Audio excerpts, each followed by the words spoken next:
So we're planning to go to the beach tomorrow, and I decided to search my old swimsuit. I wore it one time pa lang.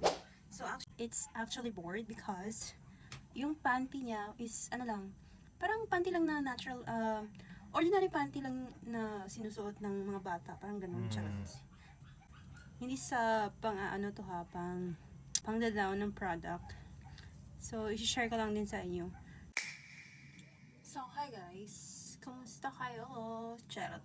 So we're planning to go to the beach tomorrow, and I decided to search my old swimsuit. And this swimsuit, actually it is ano ata, 3-in-1 swimsuit. Meron na siyang padded na bra at saka meron siyang panty. So actually I wore it one time pa lang. So actually nakita ko siya, which is it's actually bored because yung panty niya is ano lang, parang panty lang na natural, ordinary panty lang na sinusuot ng mga bata, parang ganun, charot.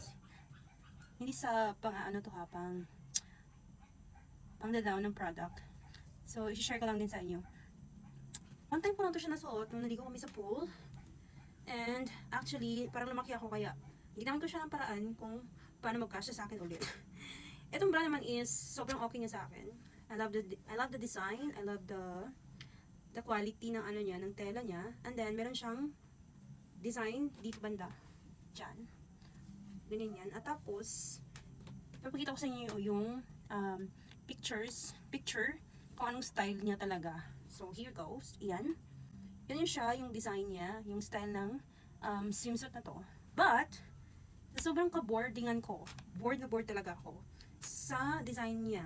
So ginawa ko siya ng paraan na ginawa ko yung parang yung panty para maging ano naman tingnan. Syempre adult tayo, tapos sinusuot natin yung ano, yung panty lang talaga na ordinary na panty. Parang ganyan lang yung attire niya, ganyan lang yung style niya, guys.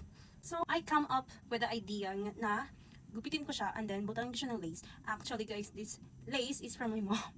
Sana hindi na ito hanapin, mapalo tayo nito. So let's go back. So I decided to cut the panty, yung panty niya here. Kinat ko siya. Hindi ako nakapag-video kasi nga nagmamadali ako kasi nga nawala sa isip ko at hindi ko siya na-take na video. So ayun na nga guys, kinat ko siya dito sa gilid. Ayan, for example, ganyan yung panty niya. So kinat ko siya dito sa gilid, here, both sides, ganyan.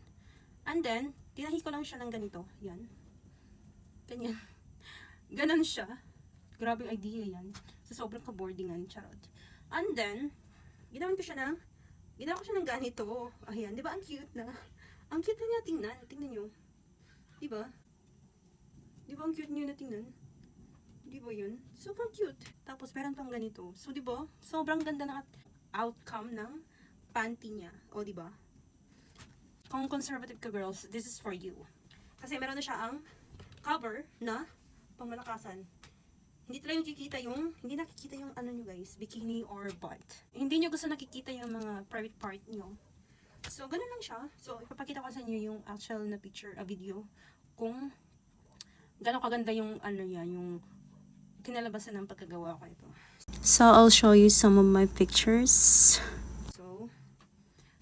So kung kayo dyan, meron kayong mga panty na pinaglumaan nyo na at gusto nyo pang isuot ulit, so gawin nyo siya ng paraan guys. Ano lang, idea lang to talaga.